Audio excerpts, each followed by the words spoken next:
Hello friends, मैं हरिन प्रताप सिंह आप सभी लोगों का अपने इस एजुकेशनल चैनल पर स्वागत करता हूं। फ्रेंड्स, आज हम लोग अर्थशास्त्र के अंतर्गत अध्ययन करेंगे उत्पादन संभावना वक्र, या जिसे उत्पादन संभावना सीमा दोनों बोलते हैं, जिसे इंग्लिश में प्रोडक्शन पॉसिबिलिटी कर्व बोलते हैं, पीपीसी, या प्रोडक्शन पॉसिबिलिटी फ्रंटियर बोलते हैं। फ्रेंड्स, यह वीडियो जो है दोनों एकेडमिक तथा प्रतियोगी परीक्षाओं दोनों के लिए समान रूप से उपयोगी है। उत्पादन संभावना वक्र के बारे में जितने भी फैक्ट्स हैं मैं आपको रिटन फॉर्म में आपको स्क्रीन पर उपलब्ध कराऊंगा। सारी चीज़ों को मैं एक्सप्लेन करूंगा ताकि आप चाहे तो नोट्स भी बना लें, और डिस्क्रिप्शन में मैं अपने ब्लॉग पोस्ट का लिंक दे दूंगा जहां से जाकर के आप जो है आराम से वहां पर नोट डाउन कर सकते हैं। तो आइए फ्रेंड्स, हम लोग बिना समय गवाए शुरू करते हैं। चूँकि इस वाले वीडियो में चूँकि उत्पादन संभावना वक्र का जो ये वीडियो है इसमें केवल मैं ये बताऊंगा कि उत्पादन संभावना वक्र क्या होता है, और नेक्स्ट वीडियो में इसके 2-3-4 पार्ट में बनेगा, पूरा वीडियो बनेगा जिसमें जो है पूरे लेसन को मैं कवर करूंगा, उसकी विशेषताओं के बारे में और जो भी चीज़ें रहेंगी सबके बारे में मैं एक्सप्लेन करूंगा। तब आइए देखते हैं कि उत्पादन संभावना वक्र क्या होता है, या उत्पादन संभावना वक्र किसे कहते हैं। तो यहाँ पर लिखा गया है कि उत्पादन संभावना वक्र वह वक्र है जो दिए हुए संसाधनों तथा उत्पादन की तकनीकी के आधार पर दो वस्तुओं के उत्पादनों की वैकल्पिक संभावनाओं को प्रकट करता है।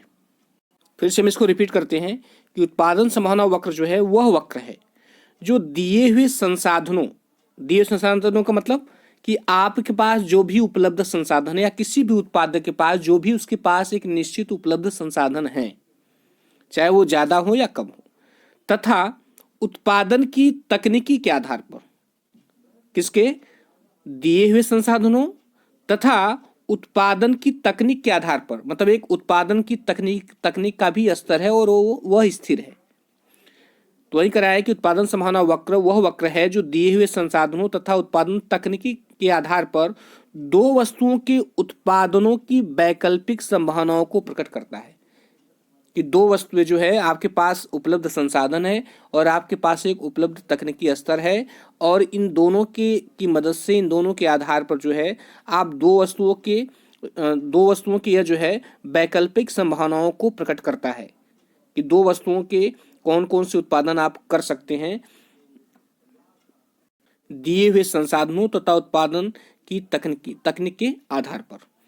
इसको इंग्लिश में इसका डेफिनेशन है कि the production possibility curve is the curve showing alternative production possibilities of two goods with the given resources and technique of production. अब आशा करता हूं कि ये जो उत्पादन संभावना वक्र का डेफिनेशन है आपको याद हो गया होगा कि उत्पादन संभावना वक्र जो है वह वक्र है जो दिए हुए संसाधनों तथा उत्पादन की तकनीक के आधार पर दो वस्तुओं के उत्पादनों के वैकल्पिक संभावनाओं को प्रकट करता है। यदि ये अभी नहीं समझ में आया होगा तो अभी मैं जो है चार्ट के रूप में दिखाऊंगा और आपको जो है फिगर के माध्यम से समझाऊंगा, तो ये कॉन्सेप्ट और क्लियर हो जाएगा। इसके बारे में कुछ और भी तथ्य हैं, जैसे इसे उत्पादन संभावना सीमा भी कहा जाता है। देखिए, ये वैकल्पिक प्रश्न से बनता है। उत्पादन संभावना वक्र को और किस नाम से जाना जाता है, तो उत्पादन संभावना वक्र को उत्पादन संभावना सीमा, जिसे प्रोडक्शन पॉसिबिलिटी फ्रंटियर और बाउंड्री के नाम से जाना जाता है। अर्थशास्त्री इस रेखा को रूपांतरण रेखा या रूपांतरण वक्र भी कहते हैं। फ्रेंड्स, इसका और भी नाम है, इसे जो है रूपांतरण रेखा या रूपांतरण वक्र भी कहते हैं, ट्रांसफॉर्मेशन लाइन या ट्रांसफॉर्मेशन कर्व भी कहते हैं। तो उत्पादन संभावना वक्र के क्या नाम हुए? उत्पादन संभावना, ये पर यहाँ हो गया उत्पादन संभावना सीमा, रूपांतरण रेखा या रूपांतरण वक्र भी कहते हैं। नेक्स्ट है कि उत्पादन संभावना वक्र दो वस्तुओं के विभिन्न संयोगों को प्रकट करता है। उत्पादन संभावना वक्र किसको प्रकट करता है? दो वस्तुओं के विभिन्न संयोगों को प्रकट करता है जिनका उत्पादन दिए हुए संसाधनों द्वारा किया जाता है।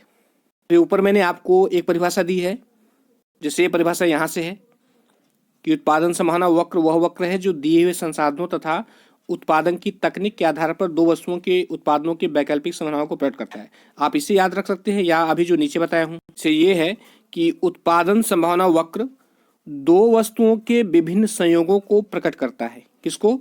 दो वस्तुओं के विभिन्न संयोगों को जिनका उत्पादन दिए हुए संसाधनों द्वारा किया जाता है। नेक्स्ट है, यह इन मान्यताओं पर आधारित है। इसकी मान्यताएं हैं, क्योंकि हर या नियम या सिद्धांत की मान्यताएं होती है। मान्यताओं को याद रखना जरूरी है, क्योंकि मान्यताओं से भी प्रश्न ऑब्जेक्टिव पूछा जाता है। तो इन मान्यताओं इन मान्यताओं पर आधारित कौन सी मान्यताएं हैं कि संसाधनों का पूर्ण एवं कुशल प्रयोग किया जाता है। इसकी पहली मान्यता है कि संसाधनों का पूर्ण एवं कुशल प्रयोग किया जाता है। और दूसरी मान्यता क्या है कि उत्पादन की तकनीक स्थिर रहती है। उत्पादन संभावना वक्र को आप इंग्लिश में भी इसकी डेफिनेशन है, ऊपर भी दिया था, और ये भी है कि production possibility curve shows different combination of two good which can be produced with the given resources on the assumptions that. इसके एजम्पशंस क्या है, अभी मैंने बताया है कि resources are fully and efficient utilise, और दूसरा एजम्पशंस क्या है कि technique of production remains constant. अब आइए उत्पादन संभावना वक्र के कॉन्सेप्ट को हम उदाहरण से समझते हैं। तो क्या लिखा गया है कि एक उत्पादक उपलब्ध संसाधनों तथा उपलब्ध तकनीक के साथ चावल अथवा गेहूं को उत्पादित करने का चयन या निर्णय लेता है। एक उत्पादक जो है, उसके बाद जो भी उपलब्ध संसाधन है या और जो भी उपलब्ध तकनीकी है, वह उनके आधार पर जो है चावल अथवा गेहूं को उत्पादित करने का निर्णय करता है कि मैं जो है चावल उत्पन्न करूंगा या गेहूं उत्पन्न करूंगा, जो भी संसाधन या जो भी तकनीक मेरे पास है। उसके आगे है कि यदि उत्पादन के सभी संसाधन केवल गेहूं के उत्पादन के लिए प्रयोग किए जाएं, केवल जितने भी संसाधन हैं और तकनीकी स्तर है उसका प्रयोग जो है केवल गेहूं के उत्पादन में किया जाए, तो 100 लाख टन गेहूं का उत्पादन किया जा सकता है। कितना? 100 लाख टन। इसके विपरीत यदि सभी संसाधन केवल चावल के उत्पादन के लिए प्रयोग किए जाए तो 40 लाख टन चावल का उत्पादन किया जा सकता है। गेहूं का उत्पादन किया जा रहा है, सारे संसाधन और तकनीक का स्तर जो है गेहूं उत्पादन में लगाया जा रहा है, तो 100 लाख टन हो रहा है। और वही चावल का उत्पादन जब किया जा रहा है उन्हीं संसाधनों से, उन्हीं तकनीकी स्तर से तो 40 लाख टन चावल का उत्पादन किया जा रहा है। नेक्स्ट है कि यदि वह गेहूं और चावल दोनों के उत्पादन का निर्णय लेता है, तब दोनों वस्तुओं के विभिन्न संयोगों का उत्पादन किया जा सकता है। यदि वह गेहूं और चावल दोनों के उत्पादन का निर्णय लेता है, तब दोनों वस्तुओं के विभिन्न संयोगों का उत्पादन किया जा सकता है, जिसे तालिका 1 में प्रकट किया गया है। अब तालिका देखेंगे तो आपका कॉन्सेप्ट और क्लियर होगा। देखिए, तालिका आपके सामने दी गई है, जिसे यह उत्पादन संभावना अनुसूची है। और ये तालिका कैसी है? गेहूं तथा चावल के उत्पादन की विभिन्न संभावनाओं को प्रकट करने वाली तालिका को उत्पादन संभावना अनुसूची कहते हैं। ये कौन से तालिका है? उत्पादन संभावना अनुसूची। तो उत्पादन संभावना अनुसूची किसको बोलते हैं? गेहूं तथा चावल के उत्पादन की विभिन्न संभावनाओं को प्रकट करने वाली तालिकाओं को क्या कहते हैं? उत्पादन संभावना सूची, जिससे प्रोडक्शन पॉसिबिलिटी शेड्यूल बोलते हैं। अब देखिए, उत्पादक के पास उपलब्ध संसाधन तथा तकनीकी एक निश्चित तकनीकी का स्तर है। उनका प्रयोग करके यदि गेहूं उत्पादित हुआ करता है तो 100 लाख टन करता है। कितना? 100 लाख टन। और चावल का उत्पादन यहाँ पर 0 किया जा रहा है। और यहाँ पर ई में देखिए, अगर केवल चावल का उत्पादन करता है तो 40 लाख टन करता है। यहाँ पर केवल गेहूं का उत्पादन करता है और चावल का उत्पादन नहीं करता है तो 100 लाख टन गेहूं का उत्पादन करता है। यहाँ पर अगर गेहूं का उत्पादन नहीं किया जा रहा है और केवल चावल का उत्पादन किया जा रहा है तो 40 लाख टन गेहूं, 40 लाख टन चावल उत्पन्न करता है। अब बाकी बी वाले में देखिए, यहाँ पर अगर वह गेहूं भी उत्पन्न कर रहा है और चावल भी उत्पन्न कर रहा है तो 90 लाख टन गेहूं का उत्पादन करेगा और 10 लाख टन जो है 10 लाख टन चावल का उत्पादन करेगा।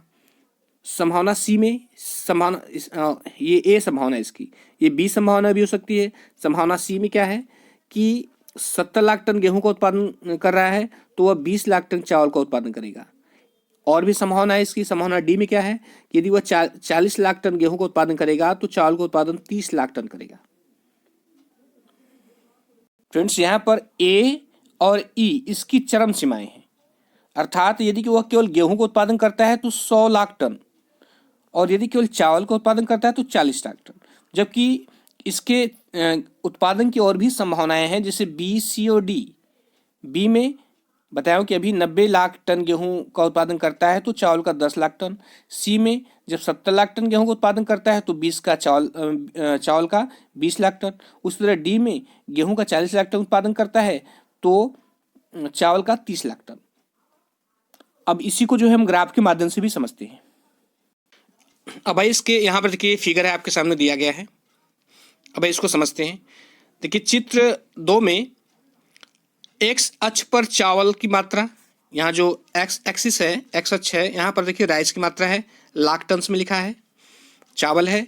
और वाई अक्ष पर, ये जो वाई एक्सिस है, वाई अक्ष पर जो है यहाँ वीट अर्थात गेहूं की मात्रा जो है लाख टन में दी गई है।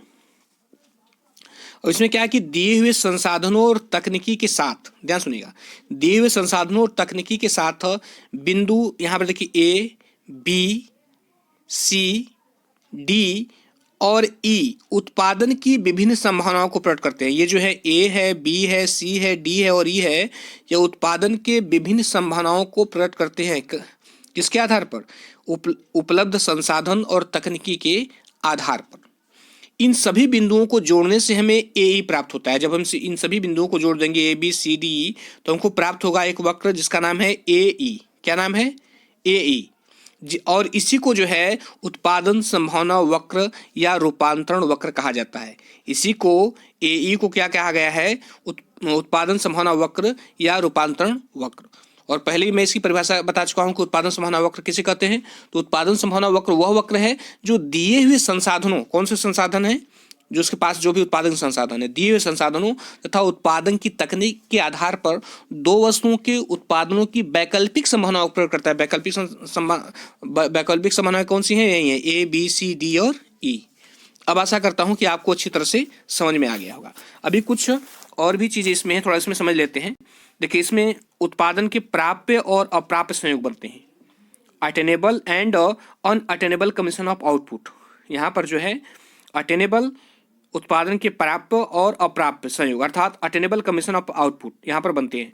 कौन कौन से उत्पादन के प्राप्त संयोग है और कौन से अप्राप्त संयोग है, मतलब इसे प्राप्त कर सकते हैं और इसे नहीं प्राप्त कर सकते हैं। देखिए, उपलब्ध संसाधनों और तकनीकी के साथ पीपीसी के ऊपर, पीपीसी कौन है? ये उत्पादन संभावना वक्र पीपीसी है। पीपीसी के ऊपर यहाँ पर ये ए, बी, सी, डी, ई तक, मतलब पीपीसी पर भी कर सकते हैं। पीपीसी पर तथा पीपीसी के भीतर और इसके भीतर, ये जितने हैं इसके भीतर जो है सभी बिंदु प्राप्त संयोग है, अर्थात सभी बिंदु प्राप्त किए जा सकते हैं। उत्पादन की सभी संभावनाएं जो प्राप्त की जा सकती है। कौन? ये पीपीसी के ऊपर जितने भी बिंदु हैं और पीपीसी के अंदर इधर पूरा, इसको जो है ये प्राप्त संयोग है। अतः जो है सीमा रेखा के ऊपर या सीमा रेखा के भीतर, मतलब सीमा रेखा पर या सीमा रेखा के भीतर उत्पादन का कोई भी बिंदु छाया वाले भाग के अंदर वह बिंदु है जो दो वस्तुओं के उत्पादन के प्राप्य संयोग को प्रकट करता है। और उत्पादन की सीमा रेखा के बाहर कोई भी बिंदु, जैसे कि बिंदु एफ है, ये उत्पादन संभावना रेखा पीपीसी रेखा के बाहर कोई भी बिंदु जैसे कि बिंदु एफ है, दो वस्तुओं के उत्पादन के अप्राप्य संयोग को प्रकट करता है। यह जो है दो वस्तुओं के उत्पादन के अप्राप्त संयोग जिसे अनअटेनेबल कमीशन ऑफ आउटपुट बोलते हैं। मतलब इसको प्राप्त इस उपलब्ध संसाधनों से और तकनीकी के आधार पर जो है इस संयोग को प्राप्त नहीं किया जा सकता, एफ को प्राप्त नहीं किया जा सकता। जबकि इस उत्पादन संभावना वक्र पर जितने भी हैं और इस उत्पादन संभावना वक्र के अंदर जो छायांकित भाग है वह जो है इसमें सभी संभावनाओं को प्राप्त किया जा सकता है दी उपलब्ध संसाधनों और तकनीकी के आधार पर।